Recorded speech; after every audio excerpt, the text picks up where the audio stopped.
अस्सलामुअलैकुम नाजरीन, आज मैं आपके साथ एक ऐसा वाकया शेयर करने जा रहा हूं जिसने न सिर्फ एक नौजवान की सोच बदल दी, बल्कि ये वाकया हम सबको ये एहसास भी दिलाता है कि सच की आवाज कभी छुपी नहीं रहती और वो दिल तक रास्ता बना ही लेती है।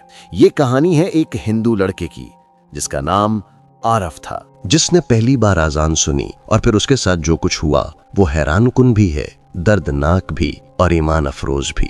आइए इस कहानी का आगाज करते हैं। आरो भारत के एक छोटे से शहर में पैदा हुआ। एक आम सा हिंदू घराना, एक आम जिंदगी। सुबह स्कूल, शाम को दोस्त और रात को मोबाइल। जिंदगी में सब कुछ ठीक था, मगर एक बात हमेशा उसे अंदर से बेचैन रखती थी।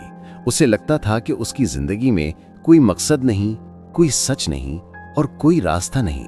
कभी कभी वो छत पर बैठकर आसमान की तरफ देखता और सोचता, अगर खुदा वाकई है तो फिर मुझे क्यों महसूस नहीं होता? आखिर सच कहाँ है? लेकिन उसका ये सवाल हमेशा सवाल ही रह जाता। एक रोज गर्मियों की शाम थी। आरव अपने दोस्तों के साथ खेलकर घर वापस जा रहा था। शहर के कोने में मौजूद एक कदीम सी मस्जिद के करीब से गुजरते हुए अचानक फजा में एक आवाज गूंजी।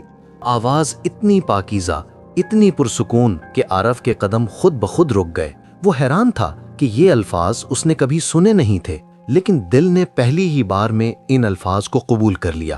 पूरा माहौल बदल सा गया। मस्जिद की तरफ से आने वाली आवाज में एक ऐसा सुकून था जैसे किसी ने उसके दिल पर हाथ रखकर उसकी सारी बेचैनी खींच ली हो। अजान की आवाज खत्म हुई, मगर इसका असर आरव के दिल पर नक्श हो चुका था। उसने खुद से कहा, यह क्या था? मैंने ऐसी आवाज पहले क्यों नहीं सुनी? और ये सुनकर मैं इस कदर पुरसुकून क्यों हो गया? उस रात आरव सो न सका। आजान के अल्फाज उसके कानों में गूंजते रहे। अल्लाहु अकबर, हय्या अलल फलाह, हय्या अलस सलाह। हर अल्फाज जैसे उसे कुछ बता रहा था, जैसे कोई उसे बुला रहा हो, किसी सच की तरफ, किसी रोशनी की तरफ। अगले दिन वो दोबारा उसी वक्त मस्जिद के पास गया। अजान हुई और वो फिर रुक गया, फिर सुना, फिर मुतासिर हुआ। ये मामूल बन गया। रोज वो अजान सुनता और हर रोज उसके दिल में एक नया सुकून उतरता। अब आरफ के जहन में सवाल बढ़ने लगे, अजान में ऐसा क्या है? मुसलमान नमाज क्यों पढ़ते हैं? अल्लाह अकबर का मतलब आखिर क्या है? वो छुप छुप कर गूगल पर सर्च करता, इस्लाम के बारे में पढ़ता, सुनता, देखता और हैरान होता कि ये मजहब तो बहुत सादा, बहुत वाज़ेह और बहुत मुनज़्ज़म है। उसे कुरान की वो आयत मिली, बेशक दिलों का सुकून अल्लाह के जिक्र में है। आरफ चौंक गया, क्या ये वही चीज है जिसकी मैं बरसों से तलाश में था? एक दिन हिम्मत करके वो मस्जिद के बाहर खड़े एक बुजुर्ग इमाम साहब के पास गया। उसने हिचकिचाते हुए कहा, मुझे अजान बहुत अच्छी लगती है, क्या आप मुझे बता सकते हैं ये क्यों दी जाती है? इमाम साहब मुस्कुरा दिए। उसने उसे बैठने का इशारा किया। बहुत प्यार से उन्होंने समझाना शुरू किया, बेटा अजान अल्लाह की तरफ बुलाने की आवाज है। ये दुनिया वालों को याद दिलाती है कि असल जिंदगी ये नहीं, असल जिंदगी तो उसके बाद है और अल्लाह अपने बंदों को अपने करीब बुलाता है। आरो की आंखों में नमी आ गई। इमाम साहब ने आहिस्ता से पूछा, क्या तुम इस्लाम के बारे में जानना चाहते हो? आरो ने हाँ में सर हिला दिया।